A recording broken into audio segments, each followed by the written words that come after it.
To talk on the latest surrounding the war in Ukraine, we're joined by Mariia Zolkina of the Democratic Initiatives Foundation, coming to us from Warsaw. Welcome. Thank you so much for joining us. First off, now that the deal has been signed after months of negotiations, many have welcomed it as it does not include the past American support and military aid. What is your general sense of the agreement? Hello, good evening. Basically, I think that we have the best possible result if we take into account the starting position of negotiations and the harsh and pretty intense tactics used by Trump administration before. So now we have more or less constructive and rational deal, which is just the first step to establish more technical details in the next 2 to 3 technical agreements, which are to be developed and signed later. However, generally, we have omitted very significant risks and challenges which Trump demanded from Ukraine previously, and basically because of that risk, the deal wasn't signed before. So now we don't speak about giving up on sovereign rights of Ukraine to its mineral resources. Everything is still under the sovereign control of Ukraine.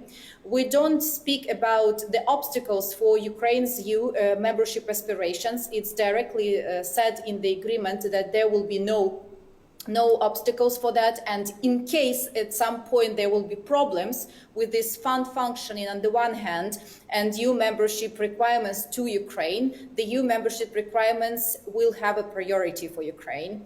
And the third and foremost, that all the funds are going to be reinvested in recovery of Ukraine. So from this point of view, I do think we have a pretty good deal. And we do have a diplomatic result. We have normalization of relations with the US on the one hand, and basically Trump can also say that he has won something on American-Ukraine track because there was no victory yet for him. Well, as it currently stands, the deal still needs to be ratified, and as you've mentioned, a few technical agreements will follow. Do you believe that the future presence of American companies, capital, and staff will be a strong enough deterrent for Russia? The White House said that it, quote, now has skin in the game. I wouldn't over-exaggerate the significance of this. I'm sorry, something's going on here.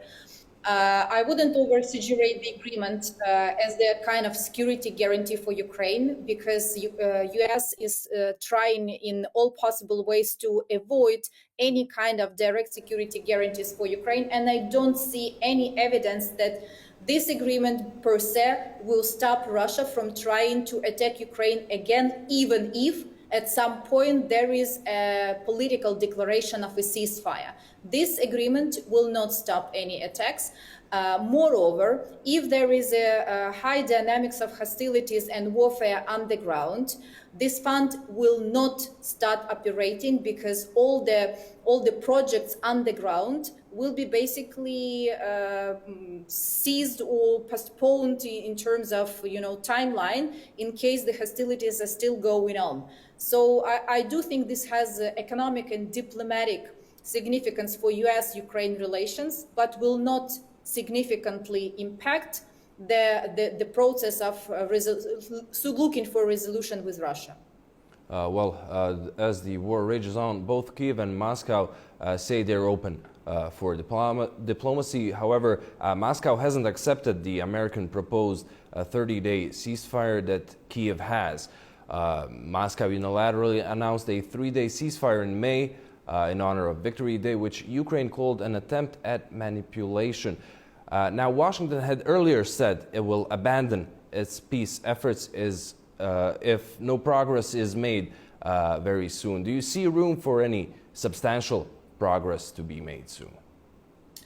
Unfortunately, I don't see any ground for substantial progress on the ground on the one hand, and therefore I don't see that there will be a breakthrough diplomatically.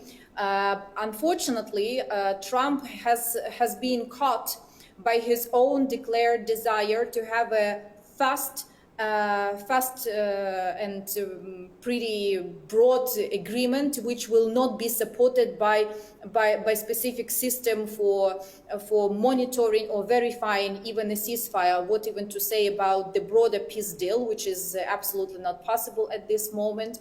And Russia is still playing with this Trump desire to show that he is really implementing his pre-electoral promise to bring peace in a very short term. Unfortunately, it's not possible for Ukraine to change the situation when it comes to American perception of this in the short term. But in the midterm, in a couple of months at least, or until the end of the year, I do think that America will lose interest in these active negotiation attempts. They will do understand that Russia is not behaving constructively here, and they will lose interest and give up on these attempts anyway. So now they already have started. I mean, US have started decreasing their pressure on Ukraine exactly because Ukraine shows its interest in setting up ceasefires, while Russia is doing just half steps and doesn't agree to anything constructive and rational when it comes to diplomatic process. Maria, thank you so much for joining us and sharing your insights.